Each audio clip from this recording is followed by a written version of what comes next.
Hello, this is Brian with the Bad Manners Podcast. I'm going to be reacting to a video by Celina entitled How One Word Silenced the West. And we can see what that word is already, so let's get into it. Few words have proved as effective at neutering the Western man as racist. It works because it strikes at his self-conception. The Westerner sees himself as a moral and rational creature. To suggest that his instinctive preference for his own kind is both immoral and irrational is to brand him a hypocrite to his own ideals. As a result, the possibility of being labelled racist can deter even the mildest expression of in-group affinity or legitimate concerns about cultural change. The term has become a blunt instrument to police discourse and behaviour, stifling honest discussion with the threat of social and professional ruin. The immediate reflex is to highlight the glaring double standards surrounding ethnic pride and solidarity. In today's climate, every other group may openly celebrate its heritage and openly act in its group's interest, often lauded as healthy diversity or representation. Well, the video is already off to a fantastic start. It is absolutely correct that racism has been used as a term meant to primarily silence the concerns of the dominant ethnic group. It is meant to prevent us from acting in our own self-interest. And what purpose could that possibly serve? It basically runs like this. What originally started as an intra-ethnic conflict among the dominant ethnic group was a reality that leftist ideology was beginning to take root, and then you had the prevailing ideologies that were traditionally American and dominant in this country in the pre-World War II era. By the 1960s, due to the increasing spread of leftist into academia, a la Antonio Gramsci's Long March Through the Institutions, they began to gain in number. But their numbers are not sufficient to by themselves win the battle against the broader ethnic group's general cultural consensus. Toward that end, they can use foreigners to bolster their numbers by engaging in practices that are beneficial chiefly to foreigners. Toward that end, you see things like expansive social safety nets and overly permissive immigration policies. And naturally, because they need these people to be their ally, they will allow them to engage in in-group preferential behavior.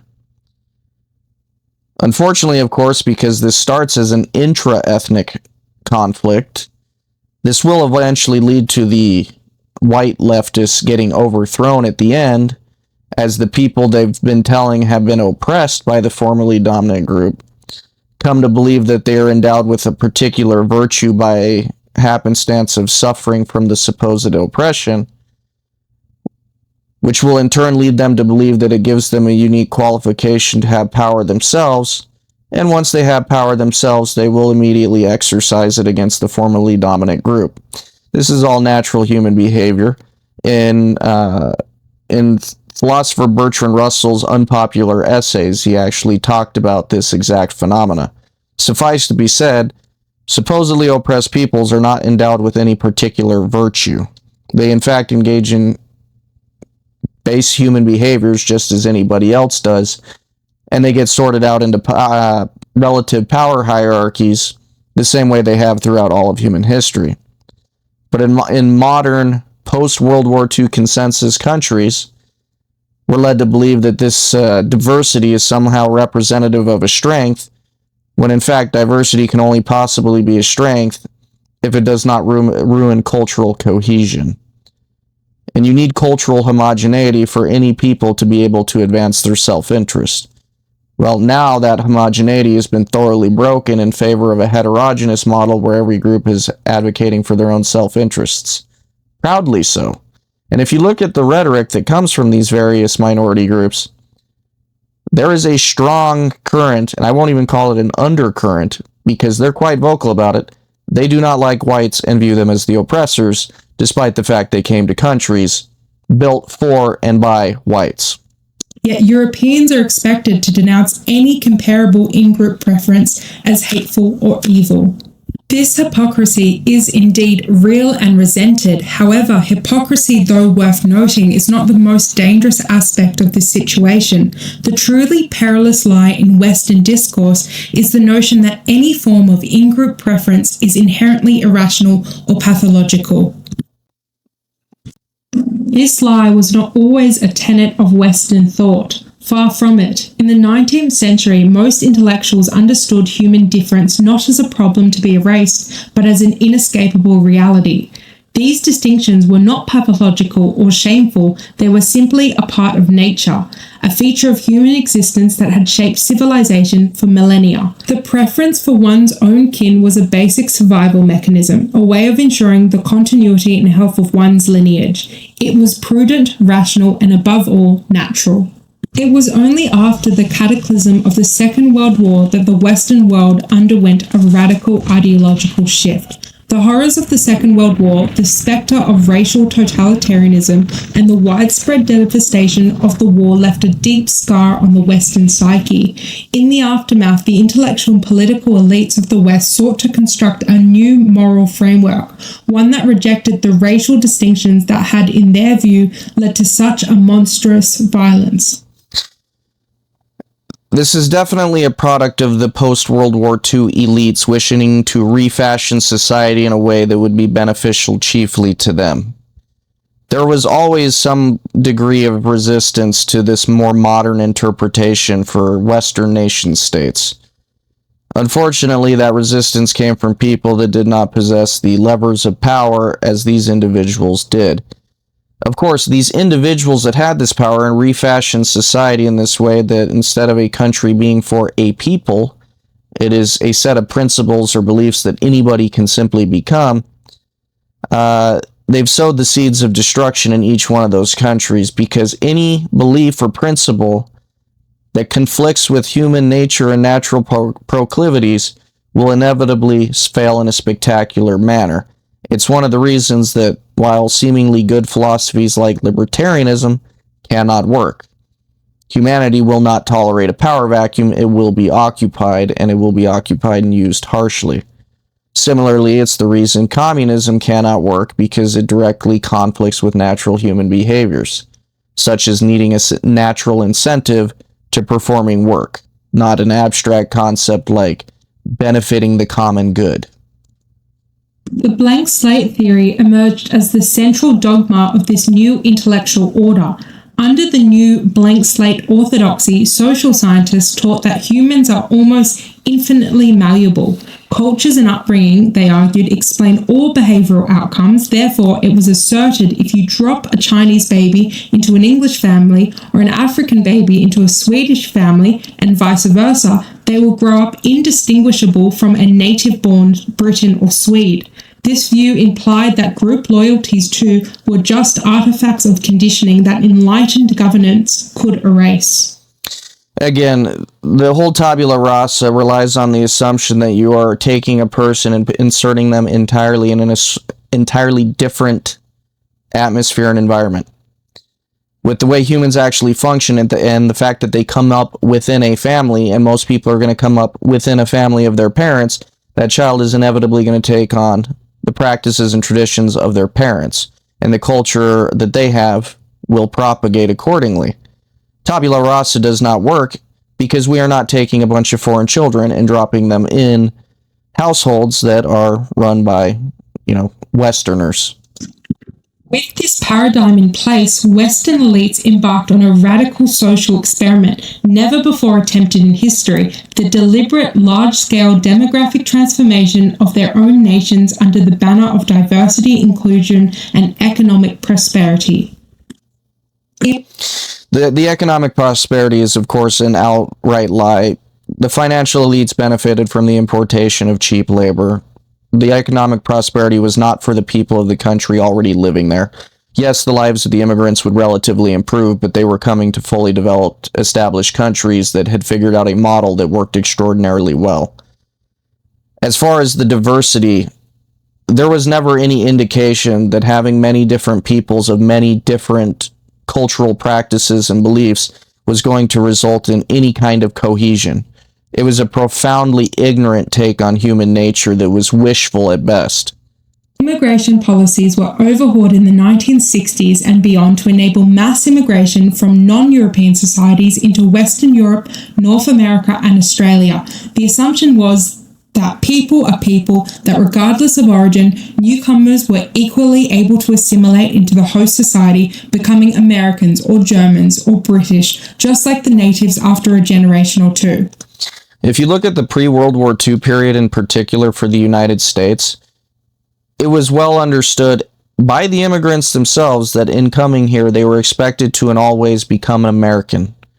They were not going to keep to these unique cultural enclaves in which they would just retain a strictly German culture and environment and traditions and practices. They would in all aspects become an American.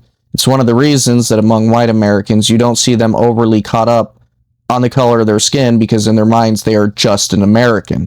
The assimilation happened in total. You can have immigration if the people coming here, or to any country, are willing to abandon what they came from in all aspects and join the group of people that they're essentially requesting to be a part of. But the immigration policies beginning in 1960s allowed for the creation of ethnic enclaves and for people to retain their distinct cultural practices and beliefs. This is not a successful recipe for anything. The nation-state, once conceived as an extended kinship community with a common culture, was reconceived as essentially a marketplace of individual choice. In this new vision, a nation was little more than a set of governing principles and economic opportunities.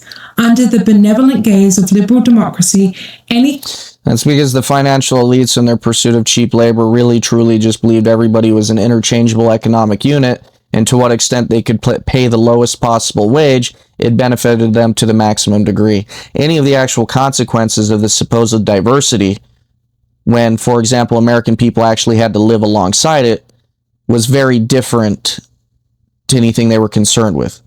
So when an American would suffer the effects of this so-called diversity, they did not care, because they were not looking out for a people.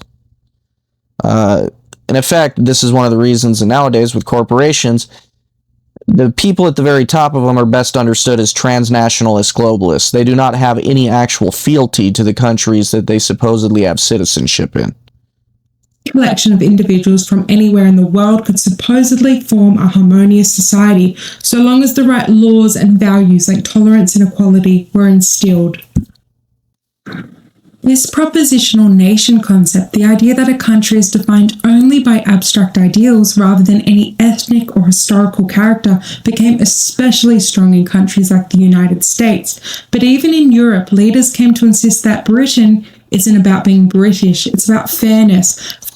I wonder if the video is going to touch on this, but when it comes to the idea that a nation is for a set of abstract principles, of course, are not real. Humans can come together and engage in a sort of reification of those principles by having a consensus on exactly what they are and how they function.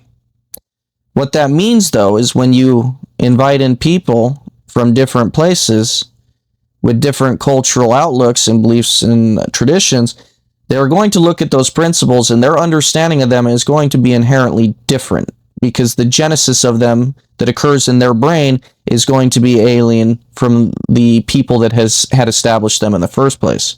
So those supposed, values and ideas and principles and how they manifest in reality will begin to shift and change.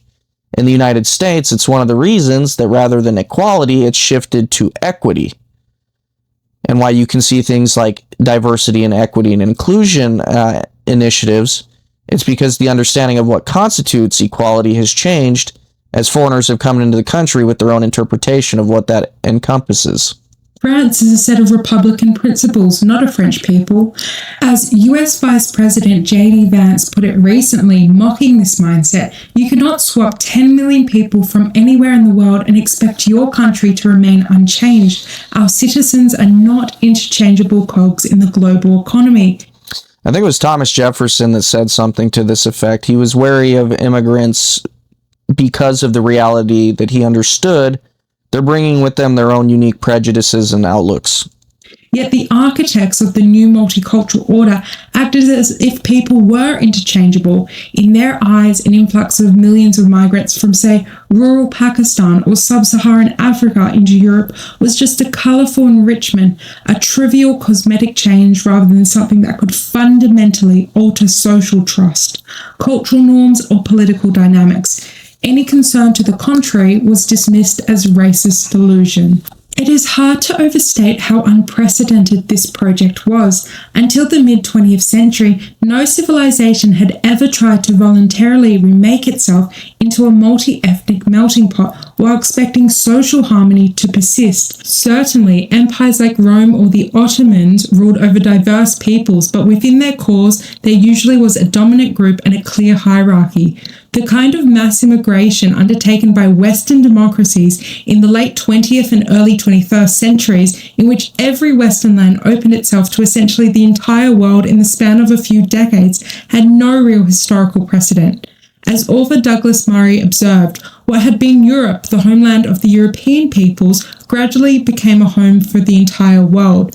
Neighborhoods and towns that for centuries had one ethnic character rapidly became mosaics of global diasporas. For a while, many Europeans pretended this was completely normal, insisting that integration was just a matter of time and goodwill. Europeans and those that are descended from Europeans like Americans, they're the only group that, in good faith, attempted to engage in this sort of out-group preference. And the ideal behind it, of course, has a noble character to it. But it can only work when all the groups are trying to show a similar out-group preference. And now we have ample evidence before us, at least in the United States since 1965, that they stick to their in-group preferences. So all that really happens is those groups become enriched while the native stock, that is, European Americans, rapidly become impoverished because they're throwing a lot of resources in the attempt to integrate these outsiders that is not going to be reciprocated in any meaningful way. As a whole, American immigration since 1965 has been deleterious to the posterity the founders talked about in the preamble to the American Constitution. Effectively, European Americans have been sold out. Younger generations in particular should be wonderfully angry. If the first generation of immigrants didn't assimilate fully, surely their children or grandchildren would. If not, perhaps it didn't matter because diversity is our strength. Western leaders assured... Diversity is our strength is straight out of 1984. You can have out of many people one if they are united in their cultural purpose, and that requires absolute assimilation. Then you can have differences of opinion within an understood Overton window of sorts. It does not work at all when you have various groups acting out their own in-group preferences with entirely different priorities that result in diametrically opposed viewpoints. At that point, politics becomes an outlet that can abate civil strife for a time, but it will only delay it until the government can no longer mediate that civil strife effectively enough. The public that with enough civic nationalism and liberal values, any mix of people could live together as one happy nation. Unfortunately, this optimistic creed ignored a simple reality. Deep cultural differences exist and not all groups assimilate equally well. As conservative writer Pat Buchanan bluntly warned, it is not true that all creeds and cultures are equally assimilable. In a first world nation born of England, Christianity, and Western civilization, race, faith, ethnicity, and history leave genetic fingerprints no propositional nation can erase. In other words, a nation is more than just a set of laws or ideals. It is also a people with a unique heritage and social fabric. The people are the generators of those ideas and principles. So fundamentally, a nation is a people first, last, and always, because they're the ones that reify those principles and then lend their force to giving validity to them. The only reason the American conception of rights exists is because the American people and forced it into existence. So toward that end, you cannot just simply put out that set of ideas and think anybody can operate under it. Pre-World War II America understood that it was an American people first, and that they were to look out for the American people. That newcomers may or may not mesh with. Western elites of the blank slate school vastly underestimated the challenge of integrating large numbers of people with very different languages, religions, and cultural norms. They assumed everyone would eventually adopt Western liberal individualism, but as Buchanan notes, a society built only on process neutralism, the idea that citizenship is just a paperwork status and culture is irrelevant, is a society unmoored from reality. Human beings do not assimilate into abstractions, they assimilate, if at all, into concrete communities with particular practices. Beyond electoral politics, there are other flashing warning signs. Advocates of the post-1960s experiment promised it would bring thriving cosmopolitan societies. But many Western nations instead see declining material prosperity, rising inequality. Before she continues, on the note of civic nationalism she talked about, personally I am what I would call a very light civic nationalist. And what that means is I do believe people can immigrate to a different place and abandon who they formerly were and adopt all those practices, procedures, and beliefs of the new group. However, also understanding human nature, the vast majority of people cannot do that. And for those that would elect to do that, you have to so thoroughly control for their numbers that assimilation is the only possible outcome that can occur, because they are denied access to their ethnic group otherwise.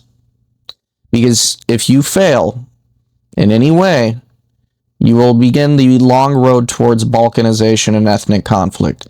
And at the very least, you will ensure whatever country you're in will stagnate because it's no longer culturally homogenous. So I do think civic nationalism can work. One of the reasons that I'm not a purely ethno-nationalist is simply by virtue of the fact that this entire fracas in the 60s began with what is an intra-ethnic conflict between European Americans. The leftists that were beginning to adhere to leftist ideology and separating themselves from the whole of what had been traditional American beliefs, and then of course those that were the traditionalists. So I would not want those leftists anywhere near a nation, even if they are supposedly of my people. I would much rather have those individuals capable of thoroughly assimilating. But I do understand in the modern time why some people will abandon even that allowance, because it's simply cleaner to fight for your in-group and your in-group only. And fraying social bonds, while multiple factors contribute to economic stagnation, from deindustrialization to debt. One often ignored factor in social decline is the loss of social capital, the mutual trust and solidarity among citizens that enable society to function smoothly. Decades ago, political scientist Robert Putnam, famous for bowling alone, conducted one of the largest studies on diversity and social trust. Putnam surveyed 30,000 Americans and found a sobering pattern. In ethnically diverse communities, people tend to hunker down, withdrawing from collective life and not trusting their neighbors. Heterogeneous societies, which are diverse societies, they have lower social trust because the fundamental behaviors of these groups are different. It is one of the reasons in a pre-World War II America, there is no shortage of stories where you could leave your doors unlocked. You could engage in behaviors like having a food stand and people aren't just going to rob it blind. They'll in fact leave their payment and move on. That's because there is a cohesive culture that surrounds it. When you have diversity, you will have the possibility of groups to believe that such behaviors are stupid and should be exploited because that is what lies within their value system. So it lowers the social trust because you cannot trust your neighbor is going to act in a way that is to the mutual benefit of your group. Furthermore, it decreases the likelihood you want to engage in civic engagement because you're not going to see everybody trying to contribute to the community in the same way. There is a lack of uniformity and a lack of uniformity in purpose discourages participation. Strikingly, this decrease in trust was not just between different ethnic groups. Even people who lived in diverse areas distrusted those who looked like themselves more than people in homogeneous areas did. Diversity, in the short run at least, acted like a social solvent, loosening the bonds of community. Residents of more homogeneous towns, for example rural North or South Dakota, which are overwhelmingly white, reported far higher trust levels in local others and stronger civic engagement than residents of highly diverse cities like Los Angeles. Putman's data showed that in relatively homogeneous American communities, such as Dakota, 70 to 80% of people said they trust their neighbors a lot, whereas in highly diverse areas like Los Angeles or San Francisco, only 30% said the same. People living in more diverse neighborhoods had fewer close friends, reported being less happy and having a lowered perceived quality of life, and were less likely to give charity or volunteer in their community. Ethnically mixed areas saw low participation in democratic processes, fewer people bothering to register to vote, and reduced confidence in local institutions like government and media. In essence, diversity correlated with civic disengagement and anxiety. It's not difficult to see why there'd be lower civic engagement. They don't feel like their communities, and upscale it to country, they don't feel like they're acting in their interest anymore. And if you don't feel like your community or your country is acting in your interest, what is the incentive to participate in it? These findings have been dubbed the downside of diversity. Although many academics initially hoped increased diversity would automatically foster broader tolerance, the reality is much more complex. Putman himself, a liberal scholar, believed that in the long run societies could find ways to bridge differences, citing examples of past immigrant groups eventually assimilating. But he admitted that in the short term to medium term, the effect of rapid demographic change has people psychologically pulling in like a turtle. What do these dry statistics mean in practice? They mean Western societies are becoming less livable and more contentious as they become more diverse. It is not a coincidence that many Western cities have seen parallel rises in tribalism and segregation. When people don't feel a basic social trust or shared identity with their neighbors, they often retreat into micro-communities of their own kind. Self-segregation can occur even without legal mandates. We see ethnic enclaves solidifying, parallel societies where each group watches its own TV shows, uses their own language, trusts their own leadership. Meanwhile, national level politics become a zero-sum game tussle between identity groups, each seeking their share of power and resources. In democratic...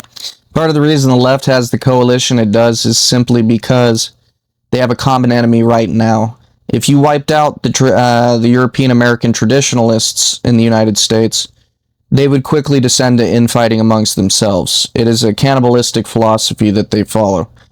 Countries, voting is increasingly predictable by ethnic or religious lines, e.g.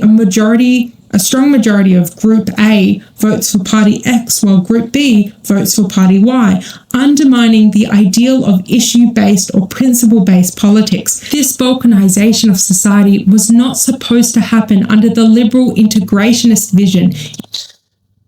The cleanest way to put it is the liberals were wrong about human nature and what their policies would engender. So when they created these policies, they were wrong in what the outcome would be because they should have never, ever been ignorant enough to believe it would work in the first place.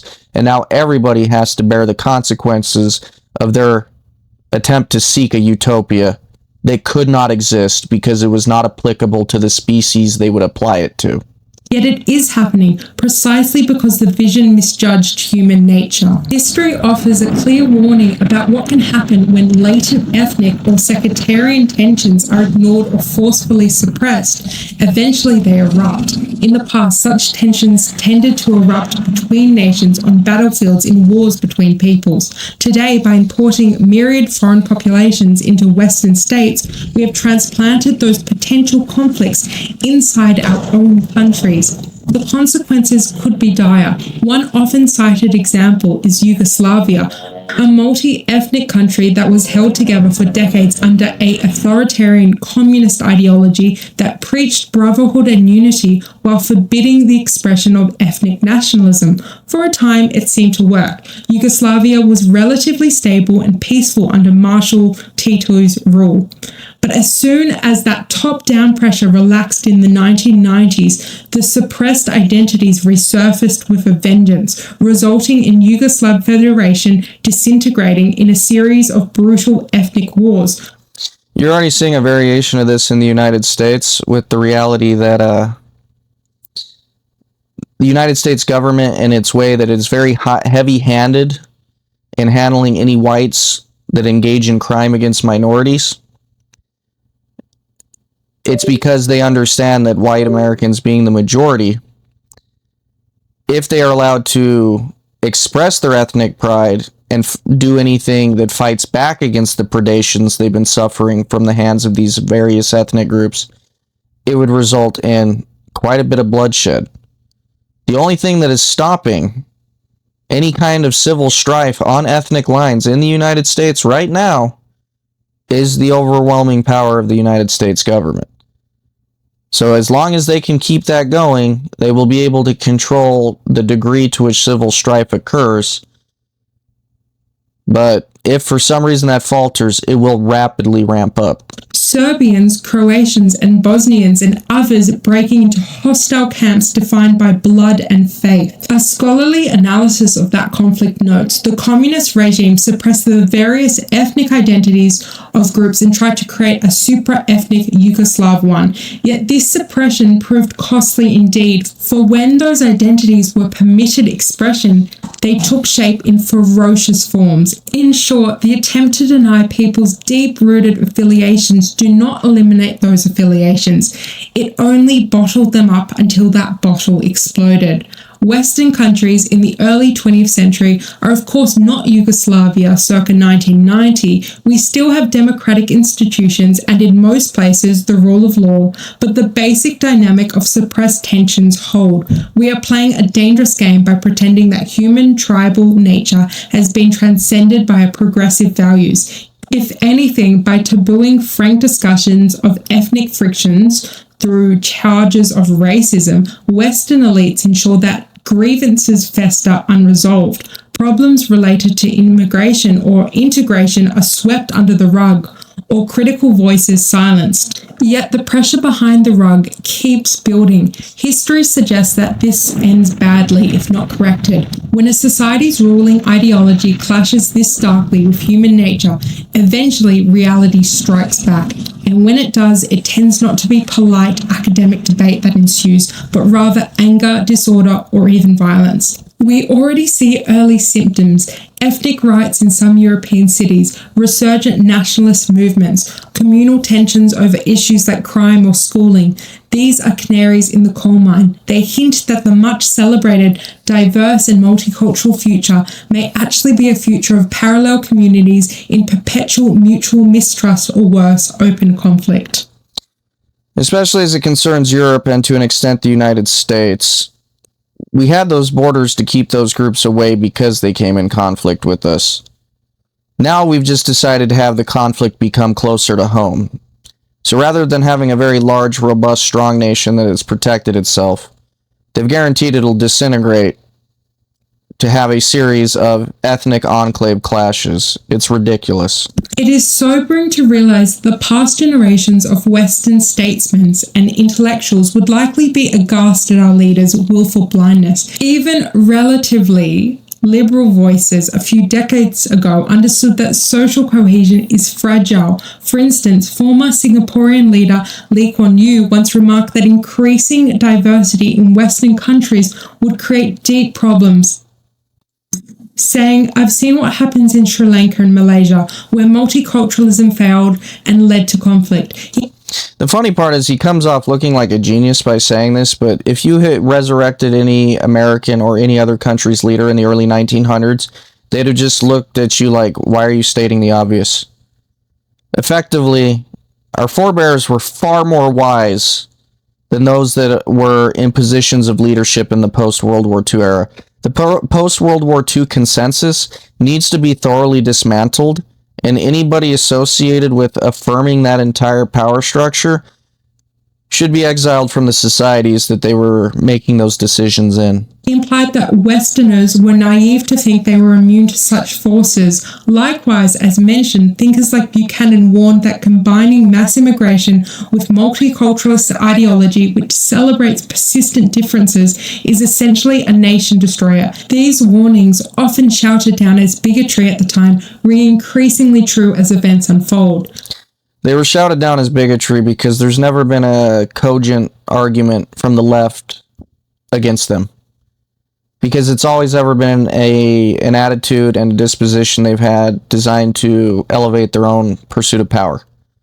Again, it references back to the original genesis being the small number of leftist European Americans that had to compete with a much larger number on the right.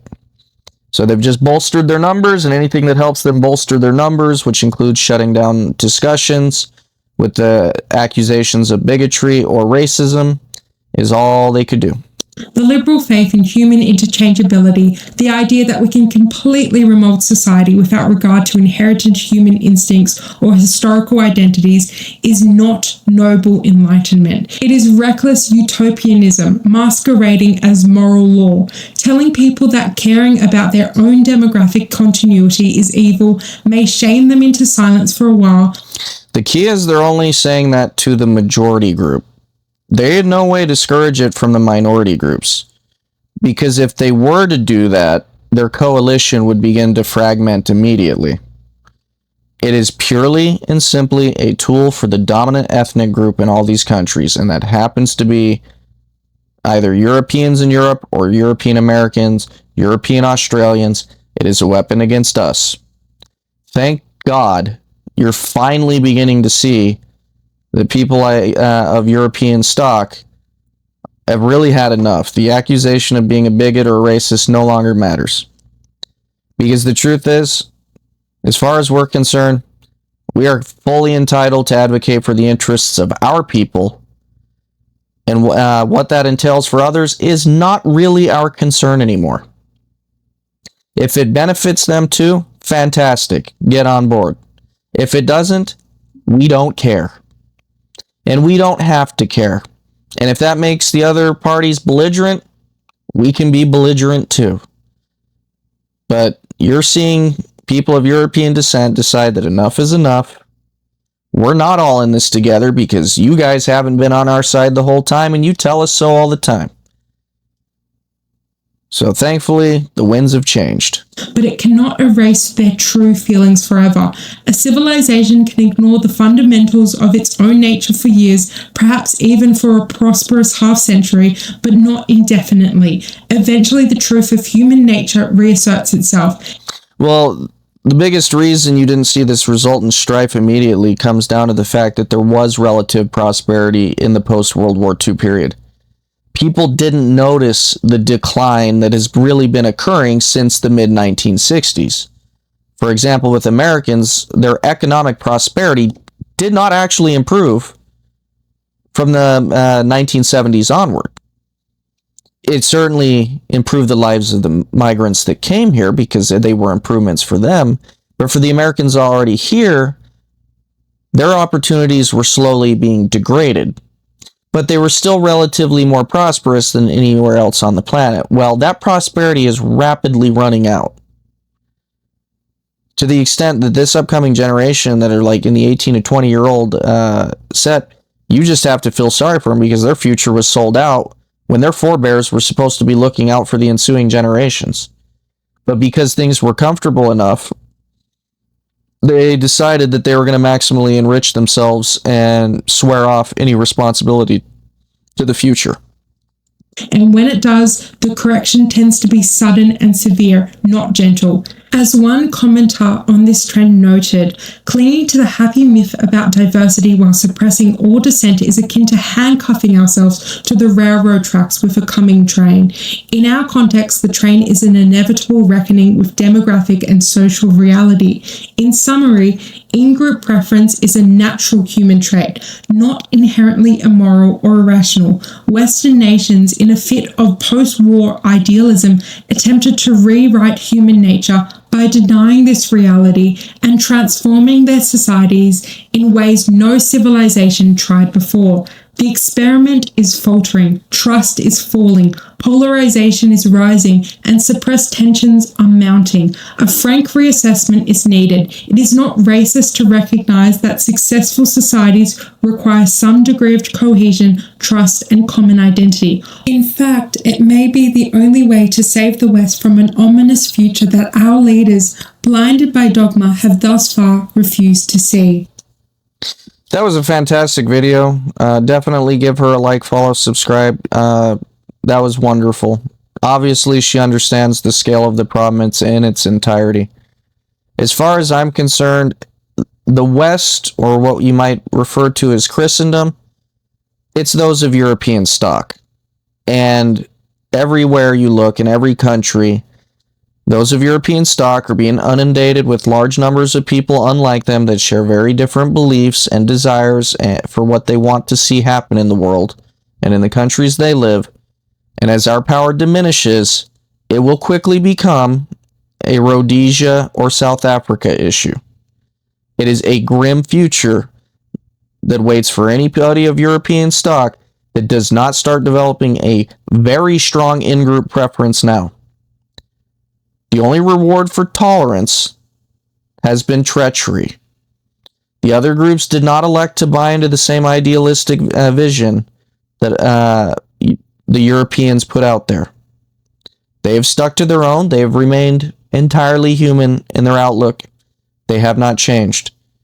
It is only Europeans that attempted to change. But I absolutely believe that if they regain a sense of in-group preference, then they'll at least be able to hold the line and guarantee that there is a posterity for their bloodlines. Because God forbid you end up with a situation like South Africa, where eventually you become a minority in a country that was formerly yours. You will be mistreated and abused. And you know this by virtue of the way that these groups already talk about people of European descent. They do not have your best interests in mind, and relying on the fact that some of them do will not be enough. Because when the time comes that there is conflict, the ones sympathetic to our plight are going to be so vanishingly small in number that they will either quietly acquiesce to what happens, or they will be shamed into supporting the people that will come to oppress us. It is a zero-sum game. And people of European stock need to start playing it sooner rather than later. The hour is very late. That's the last thing I have to say on this. If anything I say resonates with you, like, comment, follow, subscribe. But there is no shame in operating in the best interests of your group. You guys have a good night.